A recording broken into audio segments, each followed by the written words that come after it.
Hi everyone, my name is Nika and today I will be going over my knitting plans for 2024. Take a seat, grab a coffee or a drink of your choice, and let's plan for 2024. Today is actually January 1st, the day that I'm filming this, so it is the perfect time for me to look ahead and see what sort of knit items I want to make this year.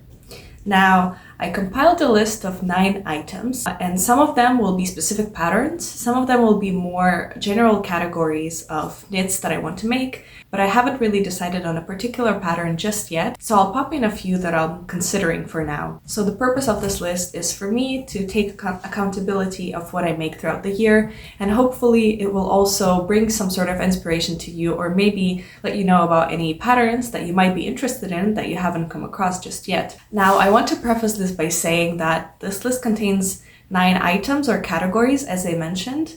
This might be too few for some, but too many for others. And I want to emphasize that you do not need to feel pressure on how many items you make this year. I know it can feel really overwhelming when you see all of these fiber creators online making, multiple items every month. And that may not be realistic to most of us. You should not feel any pressure on how many items you want to finish this year. Even if you do one, I think that is amazing progress and you've made something for yourself. Even if you don't finish one, to be honest, you've taken time to work on something that you enjoy, and I think that's the most important part. At the same time, for some people, 9 items may be too few. For me, 9 items, to be honest, probably is not going to be achievable, especially if these are big items. But I still want to have this list as sort of inspiration for myself to look back on during the year. And I hope that is also a source of inspiration for you all as well. And lastly, I am not going to limit myself to items on this list this year. I want to stress this, that if at any point I feel like I do not want to make these items anymore, or if anything else comes up on my radar that I really want to make, I am giving myself all creative freedom to do that.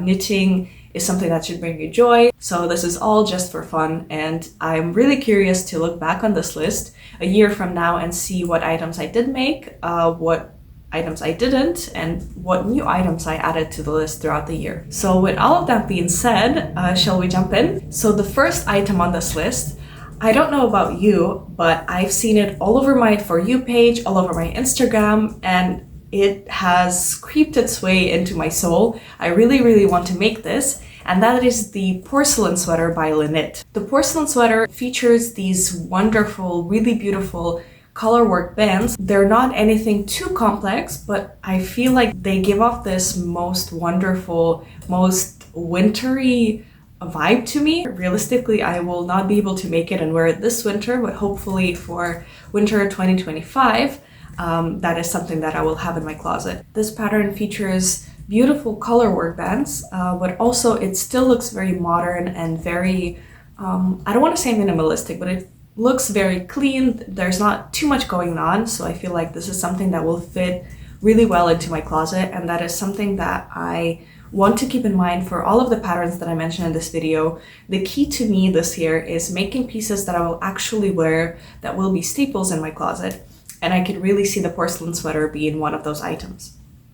Now, I have never actually done color work before. All of the pieces that I've made so far, which if you're curious, I made a video recently about all of the items that I knit in 2023, so do go check that out if you're interested. But all of those items I made in singular colors. I never actually mixed any of the colors yet.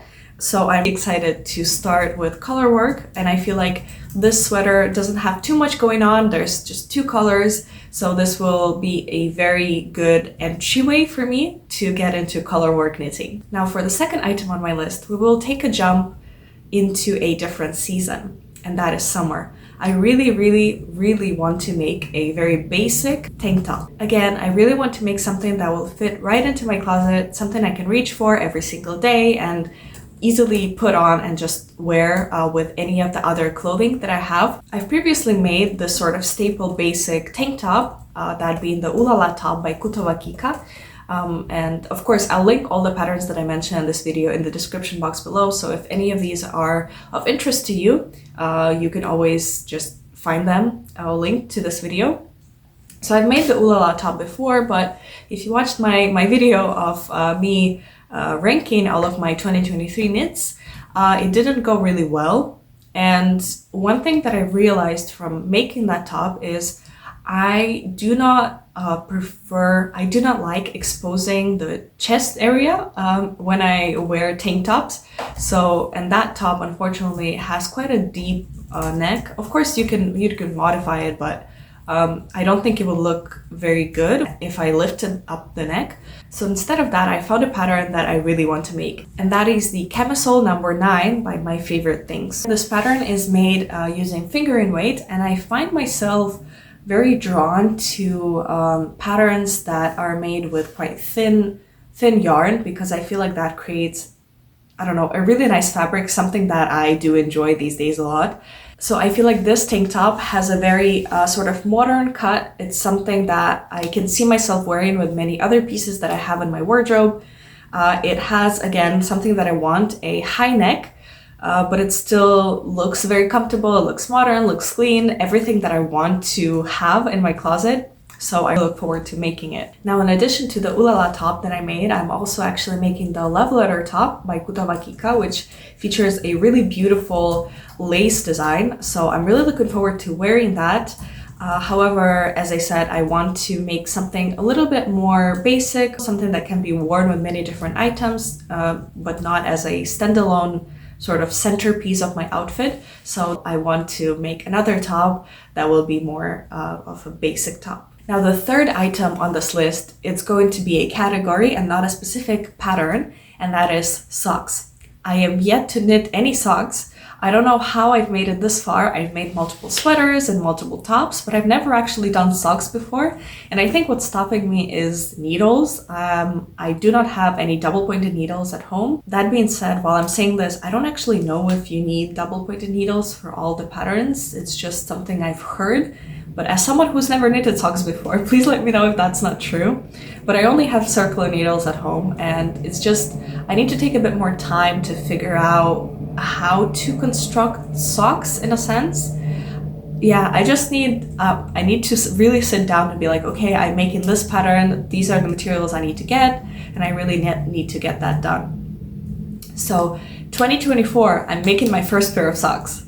Now, for the first pair of socks, I want to make some sort of basic sock just to get myself started, just to learn how socks are usually constructed. For that, I think I'll be making the I'm So Basic socks by Summer Lee. I think this is a very quite basic pattern, but you still have these color blocks on your toes and your heel, which makes it more interesting. Now that I look at the pattern, it says that it is knit using the magic loop method. So I guess I do not need double-pointed needles. I'm not sure. Please let me know, but I look forward to looking into this and making my first pair of socks. Now, after I will be done with that pair of socks, I want to make some other socks, either with cables, and for that I found this really beautiful pattern called the Laid Edges by Kellie Macpherson. I'm sorry if I mispronounce any of the names that I mentioned in this video. It is still quite a basic modern sock sort of vibe that I enjoy, but it has these beautiful cables on the sides that look kind of like braids, which I think is really beautiful. So that is something that I think I will try after I make my first pair. And I also found this pattern called the Christmas Chaos Socks by Barbara Ceglédi, and I think these are the most beautiful Christmas socks I've ever seen. I really want to make that for 2024 Christmas, so I will definitely be looking into that pattern.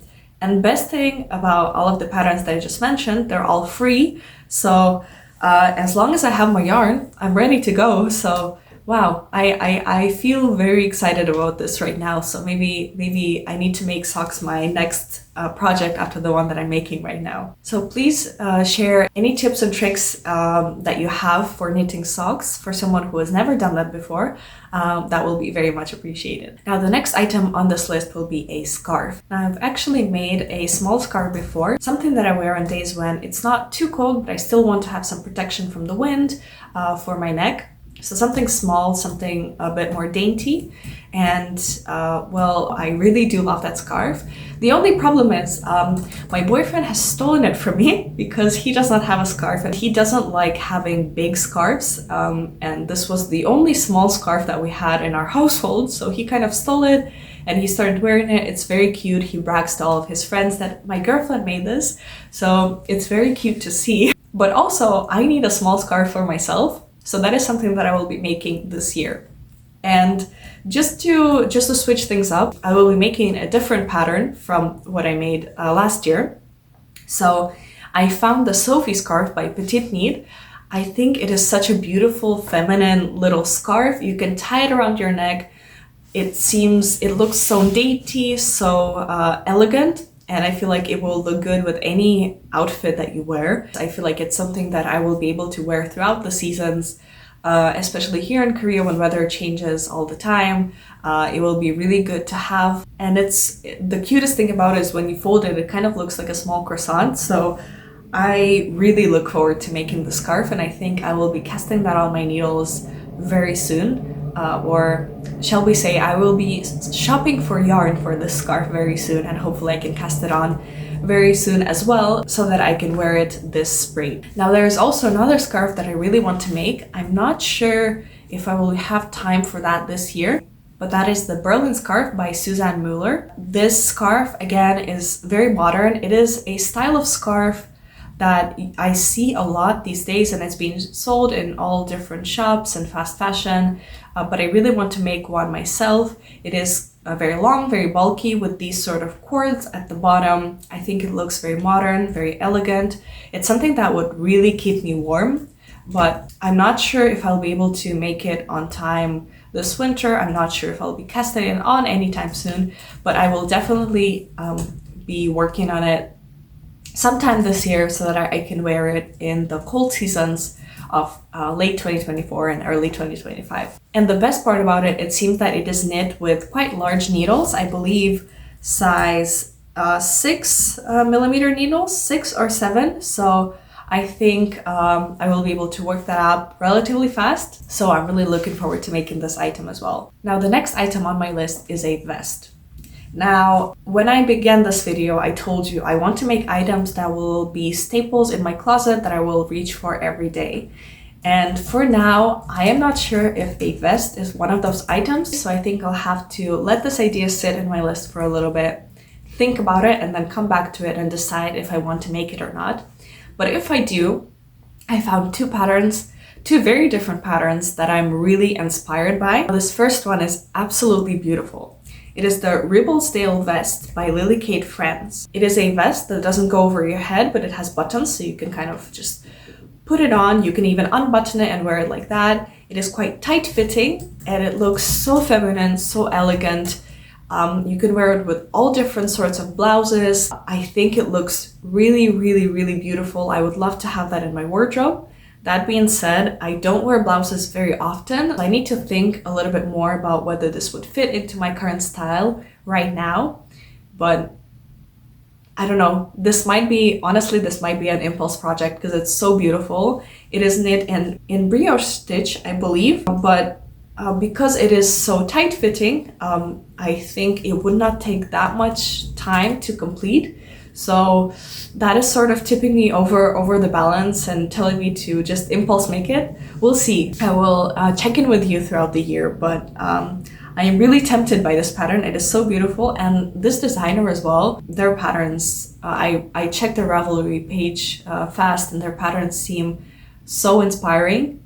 So I will keep an eye on that as well. Now another vest that I'm considering to make that is of a very different vibe from what I just shared is the Weekend Slipover V-neck by PetiteKnit.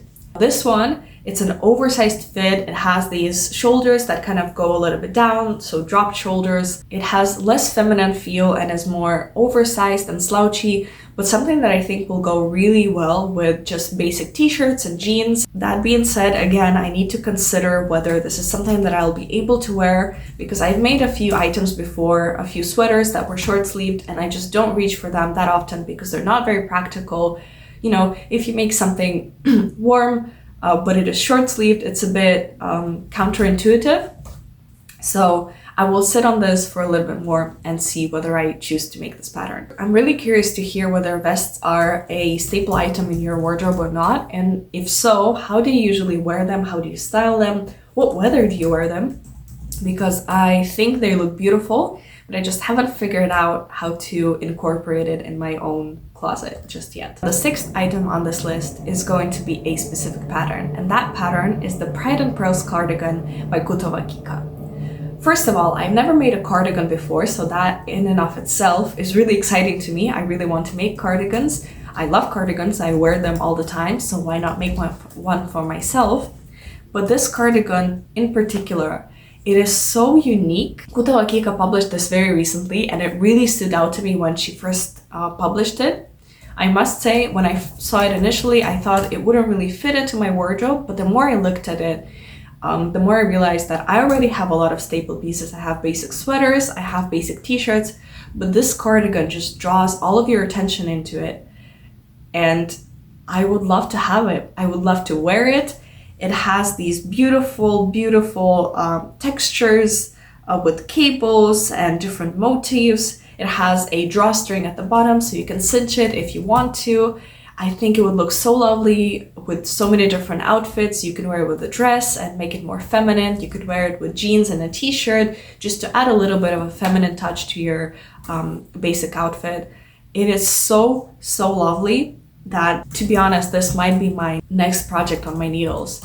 And I think the fact that there's so many motifs going on doesn't make you bored, and it's something that I really enjoy and I really appreciate in patterns. So I really look forward to making this one, and hopefully, fingers crossed, if I start it soon, maybe I could even wear it this spring, but we shall see. This next item on my list is actually something that I'm working on right now, and that is the Elisabeth blouse by PetiteKnit. I really wanted to make a sweater that was a bit more tight-fitting and not so much oversized.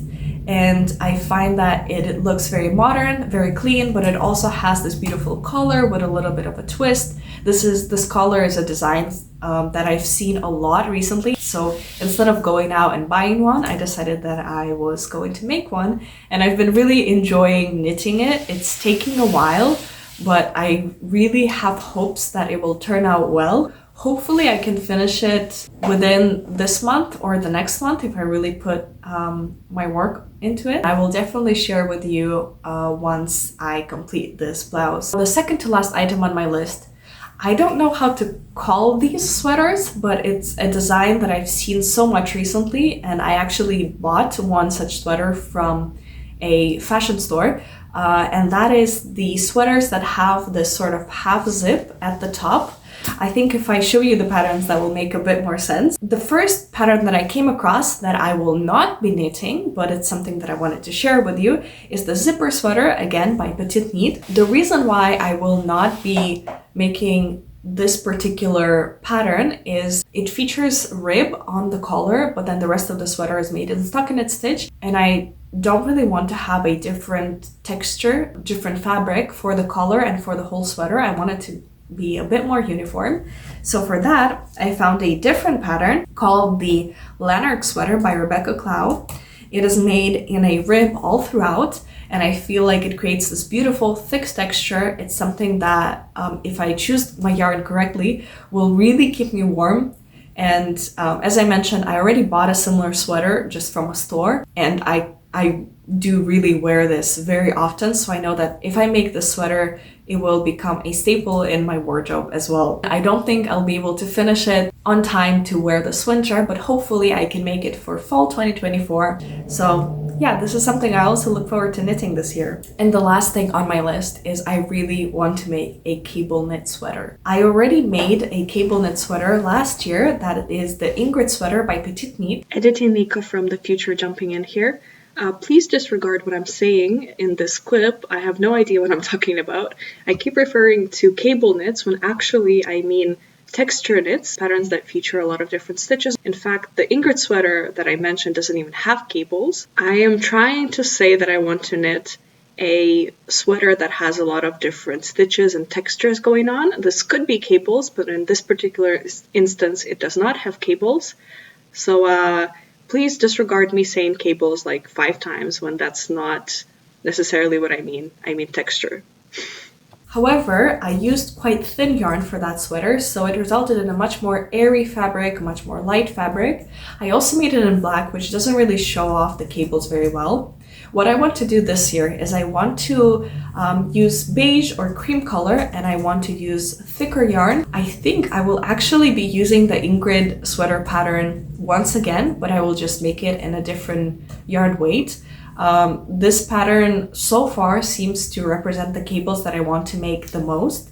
However, I'm always on the lookout. I'm always searching for other cable knit patterns. So if you have any suggestions, please do share those with me. But this is something that I hope I can make again for next year winter. And that concludes all of the 9 items that I have on my list for my knitting plans for 2024. Please let me know if any of these items are also on your knitting plans for this year, if maybe you've made any of these items, and if you have any tips and tricks for me, if you made specific patterns, or for example for socks, something that I've never made before. I'm really curious to see what actual pieces I end up making this year. I know this list is inevitably going to change. I will probably make a check-in video maybe halfway through the year to sort of update you where I'm at on this list, if I've added any items, how my knit projects from this list are going, and then at the end of the year I'll check in once again and see what I've made from this list.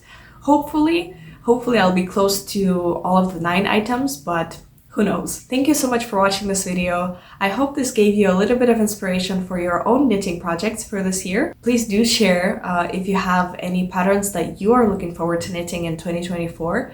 I'm always on the lookout for more patterns or more ideas. Thank you again so much for watching, and I hope you have a lovely start of 2024. I hope your knitting goes well this year and it brings you as much joy as it's bringing me. And I will see you in my next video. Bye!